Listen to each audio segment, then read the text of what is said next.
Opo, yung sa mga condominiums talaga, isa yan sa ating mga primary concerns. Ang unang-una talagang dapat isipin nila dyan, yung kanilang mga exit points. At yung building management, yung condominium management, sigurado naman po tayo, meron pong plano yan dahil hindi man ma-aprobahan ang operations yan kung wala silang mga plano at hindi sila nag-comply sa mga requirements ng ating National Building Code. Siguraduhin lang po na familiar sila kung saan ang exit points, kung saan ang kanilang mga evacuation points, at kung halimbawa sa ganitong floor sila, ano ang utos sa kanila, pupunta ba pababa o pupunta pataas? Yun po ang mga dapat masigurado nila para hindi na sila magpanik pagdating ng aktual na insidente. At isang sa palagi kong nire-remind sa ating mga kababayan, subukan nyo po, practicein nyo po.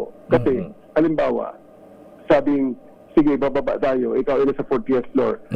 Bababa ka, makakarating ka ba hanggang 40th floor? Ano ba ang mga, saan ka ba mag-i-stop? Ano ang mga pwede mong magawa? Dahil kung hindi mo rin lang magawa ang plano na ibibigay sa'yo, edi parang wala na rin plano.